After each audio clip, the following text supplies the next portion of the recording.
let's get started by letting me give you a little bit of a scenario of what my life is all about.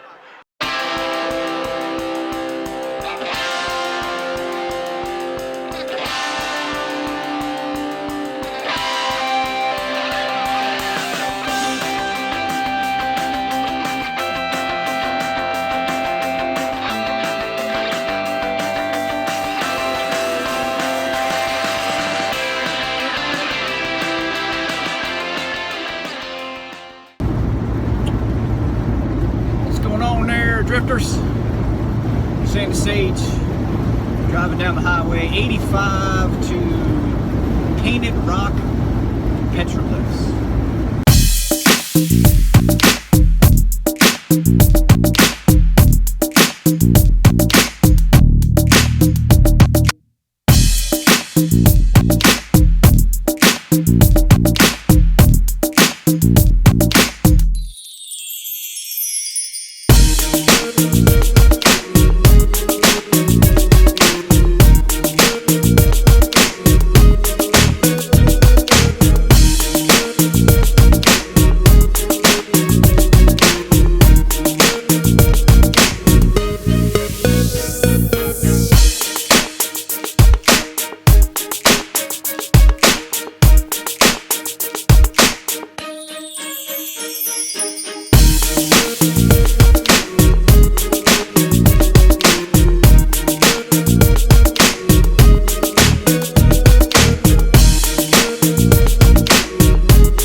For the desert.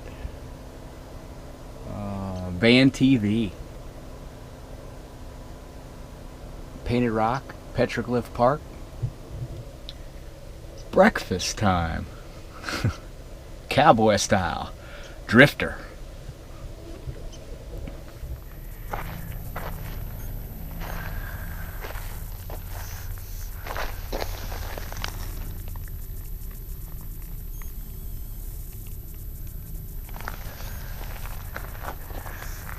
All right, Jay Barrick, Sandy Sage here with you at Painted Rock Petroglyphs. It's I believe it's now a national park here in Arizona, near Dateland, Arizona. This is a site of where there was many encampments of Native Americans, mostly the Hohokam people of Arizona. This is about as far west as they got. They didn't quite get into California, or as California as we know it today. But this basalt rock, the Hohokam people used as a canvas. It was easy to carve into. Unfortunately, erosion is taking away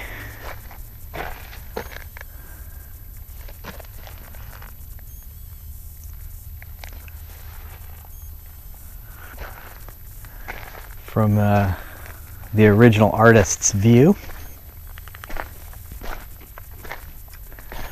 This rock is just really eroded on top. It looked like it was used as well, possibly as a grinder.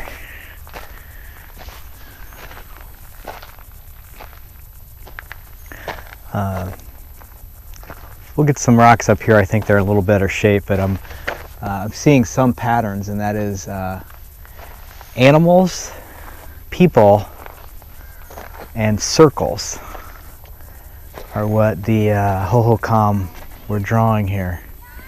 You see that over and over again. Like that looks to me like a lizard. Then there's maybe like a goat.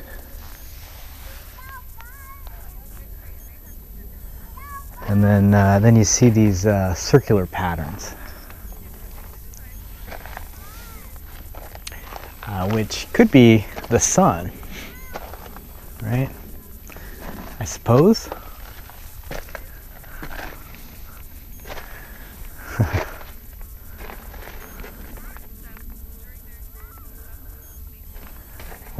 or the circle of life or something, but people, animals, and circles.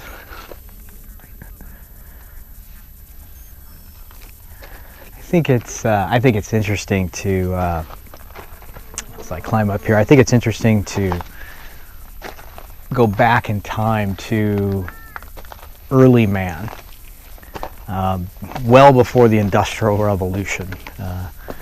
Before the Industrial Revolution made things maybe easier, I don't know, but to see how we lived as people, because that is our roots.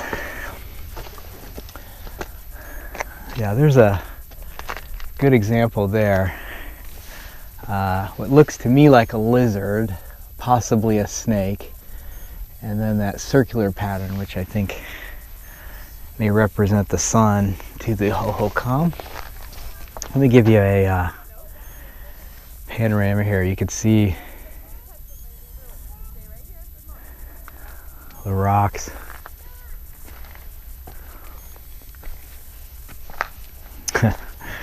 I don't think 1942 was original Hohokam. That's the thing too, is the Hohokam were not the last people to carve into these rocks. By the way, a loose estimate has about 800 images here. Many, of course, have eroded. Here's the top rock. Got the sun.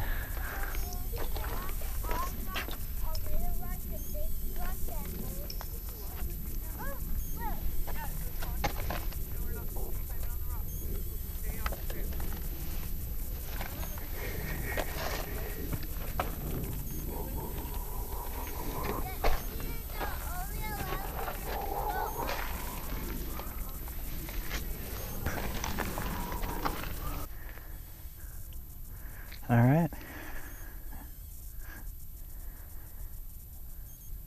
Man with interlocking hands, lizard, snakes. I was right about the sun. Oh, deer. Look like a goat. Rattlesnake. Maze. Sun. Moon. Scorpion. And snake. Oh, and turtle. And handprint. So here's a name Californians know. Juan Bautista de Anza. Juan Bautista de Anza. Since we're in the Gila River basin right now, we are technically on part of the De Anza Trail, which came all the way up from Mexico City all the way to San Francisco, and established missions along the way, which have since then become, many are still standing and part of the Highway 101 in California.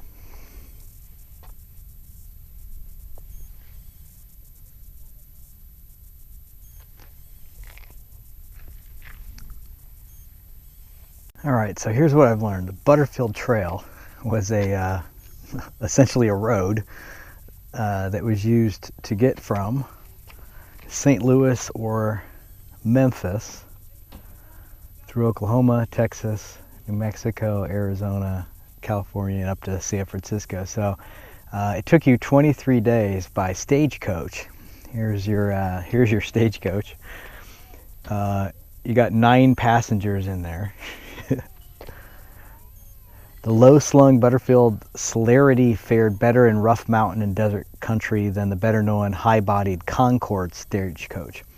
Built in Albany, New York in 1857, 100 of the wagons were placed in the Overland Mail Service the following year. Here's the Overland Mail Company delivery schedule. So yeah, that's right there. It's how you got from St. Louis to San Francisco back in the day. Cool, eh? Peace. in case you've read all the books in your van or RV, there is a very healthy book exchange going on here at the Painted Rock Petroglyph Park. Lots of book options. Just to show you here, this is the picnic area here at Painted Rock. It's where the book exchange is. It looks like these are old bathrooms there, and then they've built a new bathroom there. It looks like pit toilets. So there are toilets here. It's not completely primitive.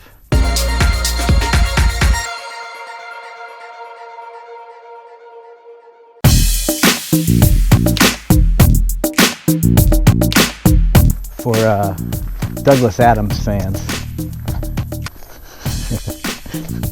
I always seem to end up at 42. Can't figure it out. Just looked like the best spot, and turned out to be number 42.